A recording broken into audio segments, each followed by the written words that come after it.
Hello everyone, Praveen this side from लारापुस और स्वागत है आपका हमारी सीरीज ब्लॉगिंग फॉर बिगिनर्स के एपिसोड नंबर 5 में। आज के इस वीडियो में हम बात करेंगे एसईओ के बेसिक्स के बारे में और जानेंगे कि एसईओ क्या होता है और इसे क्यों किया जाता है और मोस्ट इंपॉर्टेंटली गूगल कैसे वर्क करता है ताकि हम अपने वेब पेजेस को गूगल के लिए ऑप्टिमाइज कर सकें। What is SEO? SEO stand करता है सर्च इंजन ऑप्टिमाइजेशन के लिए और ये एक ऐसा प्रोसेस है जिसका यूज हम अपने वेब पेजेस को सर्च इंजन के लिए ऑप्टिमाइज करने के लिए करते हैं। इसको समझने के लिए हम लाइब्रेरी का एग्जाम्पल ले सकते हैं जहां पर सर्च इंजन्स एक लाइब्रेरी है और वेबसाइट्स उस लाइब्रेरी पर रखी किताबें हैं। अब जैसे ही गूगल पर कोई कीवर्ड सर्च करता है तो सर्च इंजन्स लाइब्रेरी में रखी किताबों से उस कीवर्ड को मैच करते हैं और जो भी किताबें सबसे ज्यादा रेलेवेंट लगती हैं उन्हें सर्च करने वाले के सामने रख देते हैं। एसईओ करके हम सर्च इंजन्स के लिए बताते हैं कि हमारा कोई स्पेसिफिक वेब पेज किसी स्पेसिफिक क्वेरी के लिए कितना रेलेवेंट है ताकि सर्च इंजन्स हमारी उन वेब पेजेस को हायर रैंकिंग दे और इस कंप्लीट प्रोसेस को ही हम सर्च इंजन ऑप्टिमाइजेशन कहते हैं। Why SEO is important? Now the question is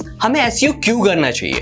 well, इसका मेन रीजन है कंपटीशन। होस्टिंग एडवाइस की एक रिपोर्ट के अकॉर्डिंग इंटरनेट पर अभी टोटल 1.13 बिलियन से भी ज्यादा वेबसाइट्स हैं और अगर ऐसे में आप चाहते हैं कि आपकी वेबसाइट्स आपके रीडर्स तक पहुंचे तो आपके वेब पेजेस को ऑप्टिमाइज करना बहुत इंपॉर्टेंट हो जाता है। इसके अलावा आपकी वेबसाइट्स को सर्च इंजन्स के लिए ऑप्टिमाइज करने के 3 मेन बेनिफिट्स हैं। Free targeted traffic. Search engine से आए हुए ट्रैफिक की सबसे अच्छी बात तो ये होती है कि ये कंप्लीटली फ्री होता है और इसी के साथ साथ ये पूरी तरीके से टारगेटेड होता है। टारगेटेड ट्रैफिक की सबसे अच्छी बात ये होती है कि आपको पता होता है कि आपके यूजर्स किस इंटेंट के साथ आपकी वेबसाइट्स पर आ रहे हैं एंड क्योंकि आपको उनका इंटेंट पता है आप अपने ट्रैफिक को अच्छे तरीके से मोनेटाइज कर सकते हैं। फॉर एग्जाम्पल, लेट्स से आपका हाइकिंग ब्लॉग है एंड इस ब्लॉग पर आपने एक आर्टिकल पब्लिश किया है जिसका टाइटल है 5 best hiking trails in Australia. अब क्योंकि आपको पता है कि इस ब्लॉग पोस्ट को सिर्फ वो लोग ही पढ़ेंगे जो कि उन हाइकिंग ट्रेल्स पर जाने के लिए इंटरेस्टेड हैं, तो आप आपके ब्लॉग को उसी तरीके से मोनेटाइज कर सकते हो। जैसे कि जब आप इन ब्लॉग पोस्ट पर हाइकिंग ट्रेल्स के बारे में लिखेंगे तब आप उनके आसपास रहने के लिए होटल्स रिकमेंड कर सकते हैं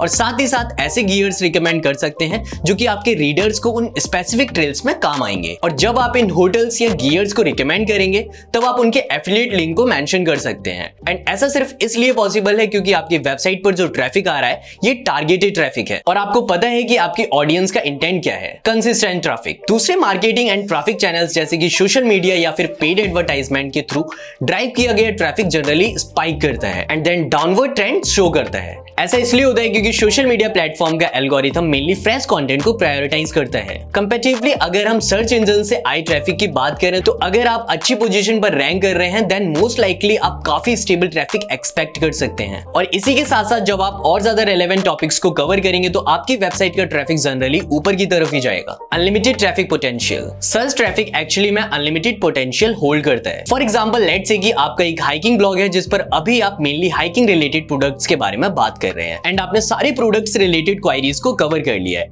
एंड उन पर रैंक भी कर रहे हैं। ऐसा करने के बाद आप आपके नीश को और ज्यादा एक्सप्लोर कर सकते हैं। फॉर एग्जाम्पल, अब आप आपके ब्लॉग पर हाइकिंग ट्रेल्स के बारे में बात कर सकते हैं। जब आप ट्रेल्स के टॉपिक को कवर करेंगे तो आप इंडिविजुअली ट्रेल्स के अराउंड जितनी भी क्वेरीज हैं उनको भी कवर कर सकते हैं। For example, let's say best hiking trails in Australia वाली पोस्ट पर आपने 5 डिफरेंट ट्रेल्स को मेंशन किया है तो आप इन स्पेसिफिक ट्रेल्स के लिए इंडिविजुअल पोस्ट बना सकते हैं और साथ ही साथ इन ट्रेल्स के आसपास जितने भी रेलेवेंट क्वेरीज होंगी जैसे कि best hotels, best restaurant, must visit places जैसे टॉपिक्स को भी कवर कर सकते हैं। ऐसा करके ना सिर्फ आपके ब्लॉग का ट्रैफिक बढ़ेगा बल्कि आपके ब्लॉग की टॉपिकल अथॉरिटी या कहें तो टॉपिकल रेलेवेंसी भी बढ़ेगी एंड क्योंकि आपके ब्लॉग की टॉपिकल अथॉरिटी बढ़ेगी आपके ब्लॉग की अदर पोस्ट भी हायर रैंक करेंगी। How does Google work? Google किस तरीके से काम करता है इस चीज को हम डिफरेंट पार्ट्स में डिवाइड कर सकते हैं। Crawling and indexation. गूगल किसी भी वेबसाइट की इंफॉर्मेशन कलेक्ट करने के लिए क्रोलर्स का यूज करता है जिसे हम स्पाइडर्स भी कहते हैं। गूगल क्रोलर्स बेसिकली वेबसाइट्स की सीड पेजेस से क्रोलिंग स्टार्ट करते हैं एंड देन उस पेज पर जितने भी लिंक्स अवेलेबल हैं उन पेजेस को क्रोल करते हैं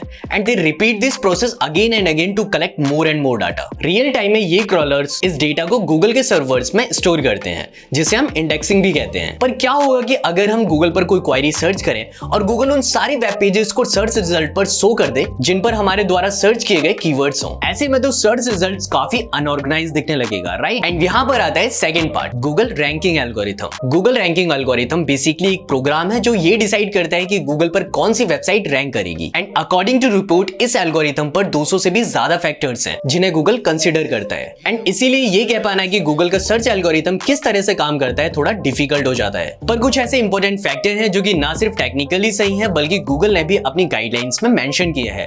इन फैक्टर्स को कंसीडर करके आप आपकी वेबसाइट को सर्च इंजन्स के लिए और भी अच्छे तरीके से ऑप्टिमाइज कर पाएंगे। ये फैक्टर्स हैं कंटेंट। आपके वेब पेज की ओवरऑल रैंकिंग के लिए आपकी वेबसाइट का कंटेंट सबसे ज्यादा इंपॉर्टेंट है और एक अच्छा कंटेंट वही होता है जो आपके रीडर के इंटेंट को पूरी तरीके से आंसर करे। बैकलिंक्स एक ऐसा रैंकिंग फैक्टर है जो कि सर्च इंजन्स के लिए बहुत इंपॉर्टेंट है। बैकलिंक्स बेसिकली किसी भी वेबसाइट की ट्रस्ट को इवैल्यूएट करने में हेल्प करते हैं एंड इसीलिए जितनी ज्यादा हाई क्वालिटी वेबसाइट्स आपकी वेबसाइट को लिंक करेंगे उतनी ज्यादा आपकी वेबसाइट की अथॉरिटी बढ़ेगी। टॉपिकल अथॉरिटी तीसरी और जो कि मोस्ट इंपॉर्टेंट रैंकिंग फैक्टर है वो है टॉपिकल अथॉरिटी। टॉपिकल अथॉरिटी का बेसिकली मतलब ये होता है कि किसी भी सर्टेन टॉपिक को आपने अपने वेबसाइट पर कितने अच्छे तरीके से कवर किया है। For example let's say Apple एक क्वेरी है, अगर हम सिर्फ हेल्पलाइन ब्लॉग को देखें तो इस ब्लॉग पर टोटल 2,90,000 से भी ज्यादा इंडेक्स्ड क्वेरीज हैं एप्पल से रिलेटेड एंड इसीलिए अगर हेल्पलाइन एप्पल से रिलेटेड किसी न्यू कीवर्ड को टारगेट करेगा तो हेल्पलाइन की टॉपिकल अथॉरिटी के कारण वो ब्लॉग पोस्ट भी सर्च इंजन्स पर हायर रैंक करना स्टार्ट कर देगी। इसी के साथ साथ कुछ और टेक्निकल फैक्टर्स होते हैं जैसे कि कोर वेब वाइटल्स एक्सेट्रा। इन सारे टॉपिक्स को हम हमारी आने वाली फ्यूचर वीडियो में कवर करेंगे and with that said it's time to wrap up this video. इस ब्लॉगिंग फॉर बिगिनर्स के अगले वीडियो में हम ऑन पेज एसईओ बेसिक्स के टॉपिक को कवर करेंगे। तो अगर आपने अभी तक लारापुश को सब्सक्राइब नहीं किया है तो जल्दी ही इसे सब्सक्राइब कर लें